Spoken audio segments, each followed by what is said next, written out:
On New Year's Eve 1980, 20-year-old Karen Potak began walking home. Now, she didn't have a jacket on and it was very cold outside. She's kind of stumbling through the streets and a man sees her and pulls over and offers to give her a ride home. A couple hours later, around 3 a.m., the police received this phone call. Yes, please, this is an emergency. Please send a squad to Butler Road. The police arrived in the back of that building and they find Karen Potak. She had been repeatedly bludgeoned over the head with a tire iron and then left for dead. And no one knew anything, and there was no physical evidence left at the scene, so the case went cold. Then, 5 months later, the police received another phone call. Oh, you find me? I just stabbed somebody with a knife stick. I can't stop myself. I keep killing somebody. Just a few hours later, a group of teenagers were walking through the forest when they found a dead body. The body belonged to 18-year-old Kimberly Compton, and 2 days after Compton was killed, they get another call. Don't talk, just listen.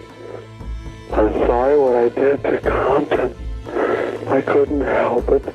Don't know why I had to stab her. From this point forward, they referred to this caller as the weepy-voiced killer. 6 months later, the police received yet another call. Fire emergency. Please don't talk, just listen.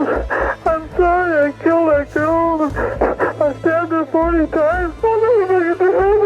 A day later, they find the body of 40-year-old Barbara Simons floating in the Mississippi River, tucked up against some brush. The night before, Barbara had been out at a bar and she'd offered a cigarette to a man she hadn't met before. And at one point, they were going to leave together, and before they left, the waitress, for whatever reason, had a really bad feeling about it and made a point of getting a really good look at the man she was leaving with. And that man, of course, would turn out to be the weepy-voiced killer, and as soon as he and Barbara left the bar, he would stab her to death and throw her in the Mississippi River. And so the police show her 100 different mugshots of previously convicted felons in the area, and she immediately identifies 38-year-old Paul Stefani and says that's the guy. Paul had been convicted for aggravated assault, and he also had a history of mental illness. Paul is immediately put under surveillance, but within 24 hours, he manages to ditch his tail and goes straight into downtown Minneapolis, where he picks up 19-year-old street worker Denise Williams. And she kind of sensed something was wrong, and so she grabbed a glass bottle that was sitting on the floor of the car. And when he went to attack her, she managed to hit him in the head and cut his face really, really badly, and she managed to protect herself enough that she could get out of the car and run away and save her own life. That same night, police get another call from the weepy-voiced killer. This one's a little bit different. Here in Amblin. Where? 1505 Westminster. What's the problem?